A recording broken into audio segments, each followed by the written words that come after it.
Hi everyone, it's Jordan. Welcome back to AfroLivity. Today I'm going to be talking through 5 mistakes people usually make when they first make that transition to a plant-based diet. Issue number 1, not eating enough. It sounds funny, but that is probably one of the main problems that people run into, or mistakes that they make, is that they simply don't take in enough calories. Why is that? Essentially, it's because plant foods tend to be, on average, less calorically dense than animal products. For example, 100 grams of beef gives 250 calories, whereas 100 grams of spinach is only 23 calories.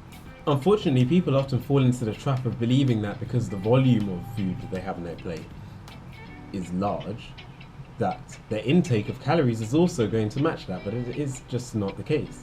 And a lot of people find that when they make the transition to a plant-based diet, they lose a lot of weight, and that is often the desired goal for many people, to cut down on their weight. But in many cases that is an undesired side effect, and that is literally just to do with the fact that they're not taking enough calories. The best way to get around this is to increase your intake of calorically dense food. So these are beans, so whether you're taking black beans, red kidney beans, there's pseudo cereals such as buckwheat and quinoa, there are grains such as rice, your wheat flour, you can eat lentils, whatever it is.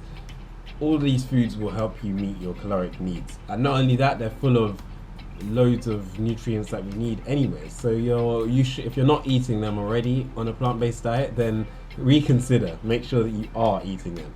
You should also eat healthier fats, such as those that you can get from avocado, flax seeds, chia seeds, nuts such as walnuts or almonds. Per gram, fats contribute more calories than carbohydrates and protein, so it's quite easy to take in a low number of fat and have a lot of calories. So one thing I would say is, if you're worried about taking in too many calories, then restrict your intake of these nuts and seeds and whatever to just the snacks throughout the day, and you'll be fine. So there's nothing to panic about there. As a guideline, women need about 2,000 calories a day and men need about 2,500. Of course, a lot of that varies depending on your size, depending on your level of activity. There are so many external factors, but these are only guidelines. And also, as I mentioned in one of my previous videos on the chickpea curry, make sure you go onto the website I mentioned, Chronometer. It's very good for keeping an eye on your calories and your nutrients and whatever in those first few weeks, just so you know what you're doing, just so you can give yourself that sort of reassurance that you've got everything under control. The second issue is simply not doing your research. Now, a lot of people, when they first make that transition to a plant-based diet, will lament the fact that they haven't got anything to eat.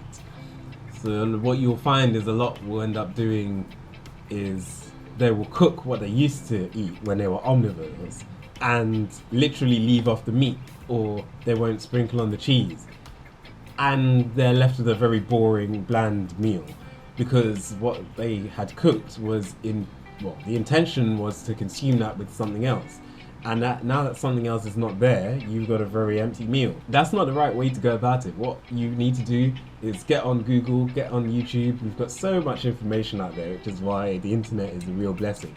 Just type in whatever it is you want to look at, like vegan recipes, vegan diets.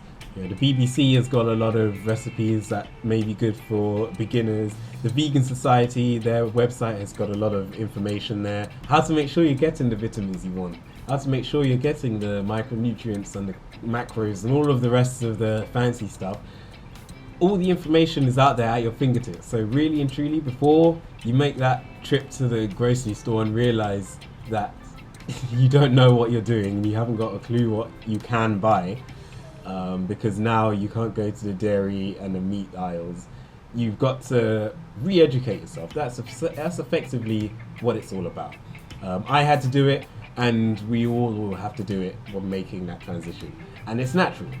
The third issue is developing an over-reliance on processed vegan foods or just meat substitutes. Basically, what I'm getting at here is that people will often, when they're first trying out and they're in the grocery shop and they're trying to figure out what it is that they can actually buy, they will go and gravitate to the names of foods which are most familiar to them. So, vegan sausages, vegan fake meats, vegan cheeses, all vegan yogurts. Now, I would say there are a lot of problems with this. Firstly, it costs a lot.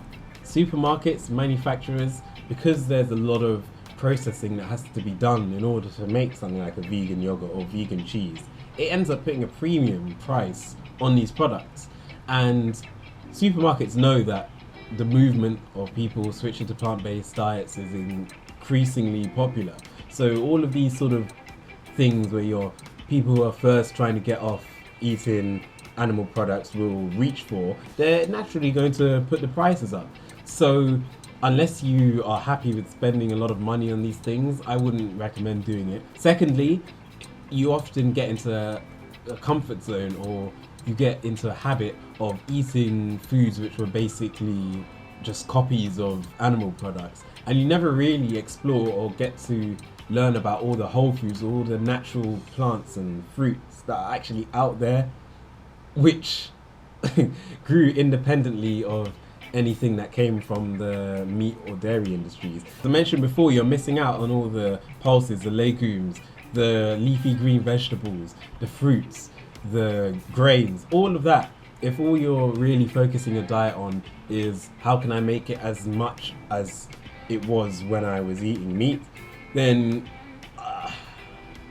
it works for some people, but in my opinion, that's not the best way of going about it. And thirdly, they are processed foods, so a lot of them are packed with refined sugars. So the type of sugars that we want to avoid, the granulated sugar basically, or white sugar, whatever you want to call it. They'll have a lot of added table salt, preservatives, additives, colorings, all these other things that you don't necessarily want to be taking a great deal of. And not even in terms of just the additives, some of the actual nutrients within them can be quite troubling. So you have some products which are extremely high in saturated fat, and we all know saturated fat promotes the amount of low density lipoproteins in your bloodstream, and this has been linked with heart disease and all these other cardiovascular problems. And for a lot of people, they've switched to plant-based diets because they want to reduce the intake of foods like these. So if you're now taking in and consuming all these processed foods which have got the exact same amounts of saturated fat or salt or processed sugar that you've been trying to avoid in your previous diet, then it's totally counterintuitive. So I'm not saying it's totally bad to eat these processed vegan foods, because they are very convenient if that's what you like, but you definitely shouldn't be building your diet around them in no circumstance. Number 4 is not keeping track of your nutrients.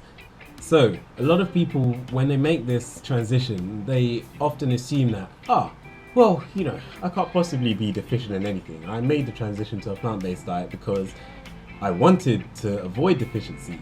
And yes, I have said before, and it is true, plant-based diets are superior to omnivorous diets on average when it comes down to nutrient and vitamin intake. However, that does not mean that just because you are on a plant-based diet, you cannot develop deficiencies. So, one of the things that people often get wrong is they will believe that they've eaten a massive salad during the day and that's it. They've hit all their vitamins, they've hit all the nutrients, micronutrients, whatever, minerals, and they're sorted. It's not as easy as that. So, as I mentioned before, including whole foods will help you to get your B vitamins, to make sure that you're getting enough things like iron and calcium, manganese, whatever it is. As long as you are on a varied and balanced whole foods plant-based diet, then you are highly unlikely to be deficient.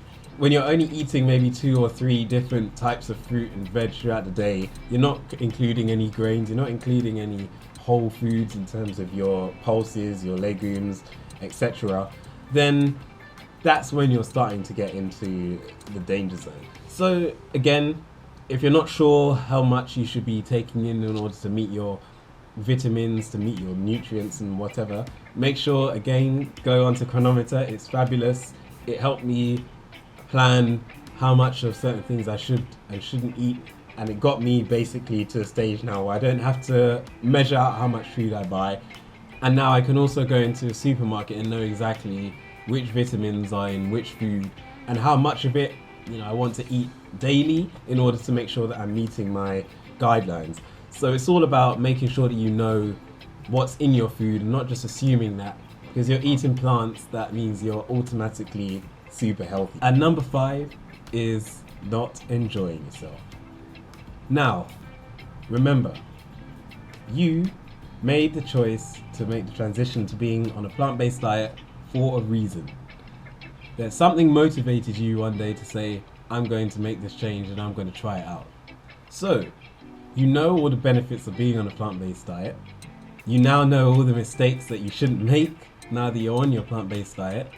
So it's up to you now to have fun, do it in the right way, and hopefully you'll stick to it and you'll reap all those benefits that I've mentioned and all those which are out there and I don't have time to go through in this short video.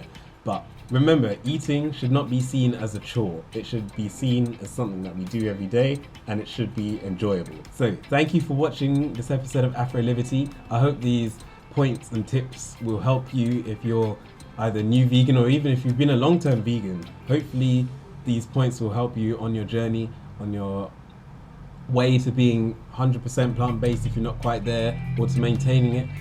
I hope this is all useful information, and make sure you tune in for the next episode coming soon. Thank you very much. Bless up. One love.